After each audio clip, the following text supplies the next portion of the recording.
Recorded Books presents Onyx Storm by Rebecca Yarros, narrated by Rebecca Soler, with Justice Bolding, Teddy Hamilton, and Jasmine Walker. To the ones who don't run with the popular crowd, the ones who get caught reading under their desks, the ones who feel like they never get invited, included, or represented. Get your leathers. We have dragons to ride. Onyx Storm is a non-stop, thrilling adventure fantasy set in the brutal and competitive world of a military college for dragon riders, which includes elements regarding war, hand-to-hand combat, blood, intense violence, brutal injuries, gore, murder, death, animal death, injury rehabilitation, grief, poisoning, burning, perilous situations, graphic language, and sexual activities that are shown on the page. Readers who may be sensitive to these elements, please take note and prepare to face the storm. The following text has been faithfully transcribed from Navarian into the modern language by Jacinia Neilwart, curator of the Scribe Quadrant at Basgaith War College. All events are true, and names have been preserved to honor the courage of those fallen. May their souls be commended to Malak. An excerpt from Recovered Correspondence of General Augustine Melgren to His Majesty King Tari. Securing Basgaith and the wards has come at great cost, including General Sorengale's life. Strategy must adjust. It is in the realm's best interest to ally with Poromil, even temporarily. Prologue. Where in Malak's name is he going? I hurry through the tunnels beneath the quadrant, trying to follow, but night is the ultimate shadow, and Xaden blends seamlessly into the darkness. If it wasn't for our dragon's bond leading me in his general direction and the sporadic disappearance of mage lights, I'd never think that he's masked somewhere ahead of me. Fear holds me with an icy fist, and my footing grows unsteady. He kept his head down this evening, guarded by Bodhi and Garrick, while we waited for news about Sawyer's injury after the battle that nearly cost us Basgaith. But there's no telling what he's doing now. If anyone spots the faint, strawberry-red circles around his irises, he'll be arrested and likely executed. According to the texts I've read, they'll fade at this phase. But until they do, what could possibly be important enough for him to risk being seen? The only logical answer sends a chill up my spine that has nothing to do with the cold stone of the corridor seeping in through my socks. There hadn't been time for boots or even my armor after the click of the closing door woke me from a restless sleep. Neither of them will answer, Andarna says, and I yank open the door to the enclosed bridge as its counterpart on the far end snicks shut. Was that him? Sigale is still incensed, and Tairn smells of both rage and sorrow. Understandable. For all the reasons I can't allow myself to dwell on yet. But inconvenient. Do you want me to ask Cure or Crod? She starts. No, the four of them need their sleep. No doubt we'll find ourselves on patrols for any remaining venin come morning. I cross the freezing expanse of the bridge with increasingly uncertain steps and jolt at the view outside the windows. It had been warm enough for thunderstorms earlier, but now snow falls in a thick curtain, concealing the ravine that separates the quadrant from Basgaith's main campus. My chest clenches, and a fresh wave of seemingly endless tears threatens to prickle my painfully swollen eyes.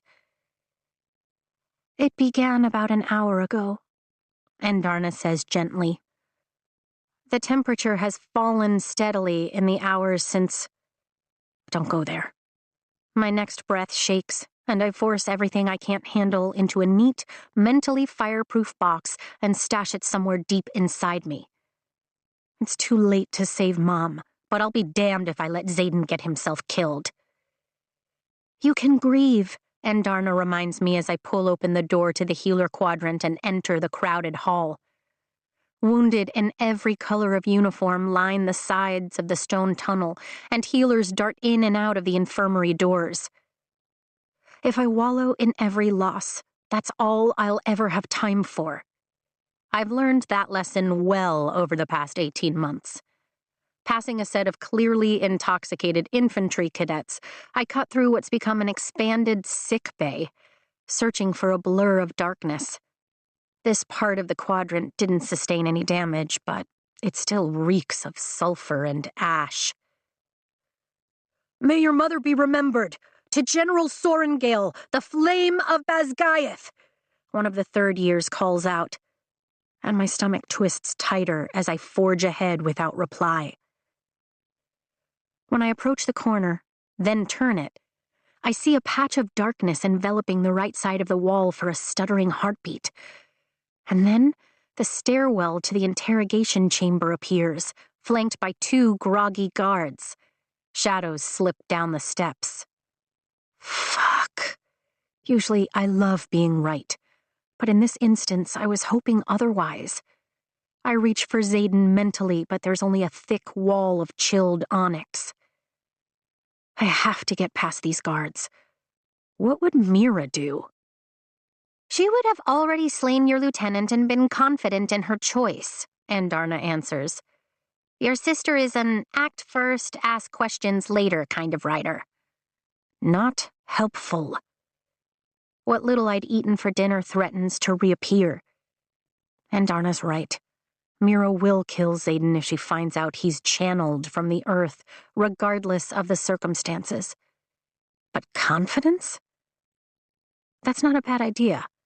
I muster every ounce of arrogance I can scrounge up or fake, straighten my shoulders, lift my chin, and stride toward the guards, praying I look steadier than I feel. I need an audience with the prisoner. The 2 men glance at each other, and then the taller one on the left clears his throat. We're under orders from Melgren not to allow anyone down these steps. Tell me. I tilt my head and fold my arms like I'm strapped with every dagger I own, or am at least wearing footwear. If the man directly responsible for your mother's death was a flight of stairs away, what would you do? The shorter one looks down, revealing a cut beneath his ear. Orders, the taller one starts, glancing at the ends of my sleep-loosened braid. He's behind a locked door, I interrupt.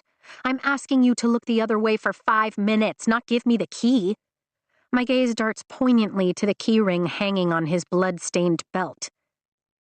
If it had been your mother and she'd secured the kingdom's entire defense system with her life, I promise I'd afford you the same courtesy. The tall one blanches. Goverson, the short one whispers. She's the lightning wielder.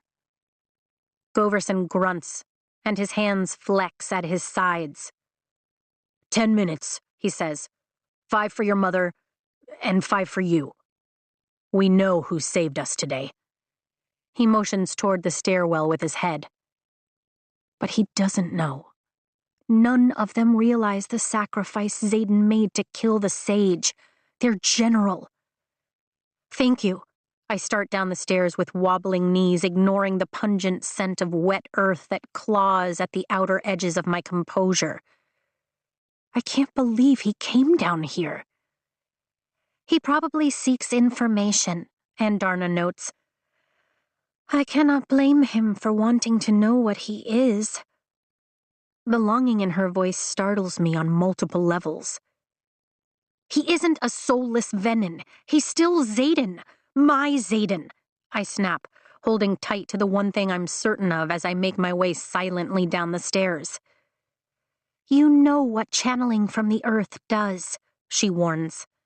No? Yes. Except? Absolutely not. If he'd completely lost himself, he would have drained me at any number of points tonight, especially while I slept. Instead, he ensured our safety and risked exposure to sit at my side for hours. He channeled from the earth once. Surely we can repair wherever his soul may have cracked. It's the most I'm willing to admit.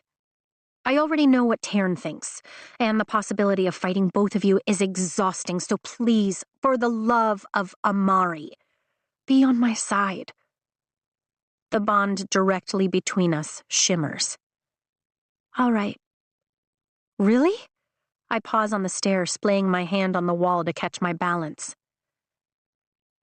I am as unknown as he is, and you still trust me, she says. I will not be another battle you have to fight. Oh, thank gods. Her words seep into the marrow of my bones, and I hang my head in relief. I hadn't realized how badly I needed to hear that until she said it. Thank you. And you have every right to know about where you come from, but I have no doubts about who you are. I start down the remaining steps, sure of my footing. You alone should make the choice to find your family. And I'm worried that Melgren... I scorched the venin during the battle, she interrupts in a rush of words that run together. You... did. My brow puckers as I spiral downward toward the interrogation cells. I'd been too shocked at her appearance, the way her scales had shifted, to think about the burning dark wielder. As far as I know, we've never caught one on fire. Tarn hadn't said anything either. I've been thinking about it all night. Magic feels different when I change color. Maybe my use of power in that moment altered the venin, weakened her enough to blister. And Darna slows enough to enunciate her words, but not by much. That could alter everything. Muffled voices sound beneath me, and I quicken my pace. It's definitely worth investigating later. Not that I'm willing to risk Andarna by shouting that she might be our newest weapon, especially not when the rumor has already circulated that we'll seek an alliance with Poromil. What could be worse than leadership endangering Andarna? The whole continent's leadership seeking to do the same. You can fight it all you want, but that power streaming through her veins? Jack taunts, his words growing clearer as I near the final few turns. There's a reason the higher-ups want her. A little brotherly advice. Fall in line and find someone else to fuck. That infamous control of yours so much as flickers in her direction. I would never, Xaden retorts, his voice lethally icy. My heart rate doubles, and I halt just before the last curve in the stairwell, keeping out of sight. Jack's talking about me. Even you don't get a say in which parts of us are taken first, Ryerson. Jack laughs. But speaking from personal experience, control goes quickly. Just look at you, freshly fed from the source and already down here desperate for a cure. You will slip, and afterward, well, let's just say that silver hair that has you so besotted will be gray like the rest of her. And those weak-ass initiate rings in your eyes won't just last a few days. They'll be permanent. Not going to happen. Xaden bites out every word. You could deliver her yourself, chains rattle. Or you could let me out and we'll do it together. Who knows? They might let her live just to keep you on a leash until you turn ASIM and forget all about her. Fuck you. My hands ball into fists. Jack knows Xaden's channeled. He'll tell the first person who questions him, and Xaden will be arrested. My mind spins as the two start to argue only yards away, their words blurring in the whirlwind of my thoughts. Gods, I could lose Xaden just like... I can't. I won't. I refuse to lose him. For him to lose himself. Fear fights to rise, and I snuff it out, denying it air to breathe or grow. The only thing stronger than the power prowling within me is the resolve stiffening my spine. Xaden is mine. my heart, my soul, my everything. He channeled from the earth to save me, and I'll scour the world until I find a way to save him right back. Even if it takes bargaining with Takaris for access to every book on the damned continent, or capturing Darkwielders one by one to question, I'll find a cure. We'll find a cure, Andarna promises. We will exhaust every closer resource first. But if I'm right, and I somehow altered that venin inadvertently while changing my scales, then the rest of my kind should know how to master the tactic. How to change him. Cure him. My breath stutters at the possibility. The cost. Even if you're right, I'm not using you. I want to find my family. We both know the order to locate my kind is inevitable now that your leadership knows what I am. Let us do so on our terms and for our own purposes. Her tone sharpens. Let us follow every possible path to a cure. She's right. Every possible path may require breaking a few laws. Dragons do not answer to the laws of humans, she counters in a tone that reminds me of Tairn. And as my bonded, as Tairn's rider, you no longer answer to them either.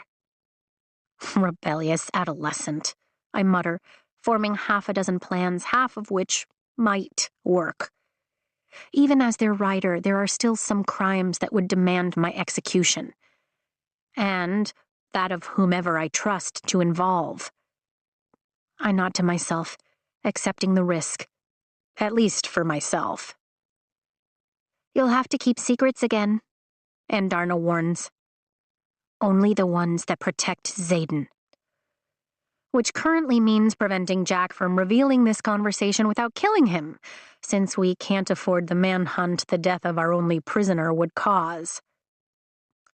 You sure I shouldn't ask Cure or Crod? No, I start down the stairs. There's only one other person besides Bodhi and Garrick I can trust to prioritize Xaden's best interests. Only one other person who can know the truth in its entirety. Tell Glane I need Imogen.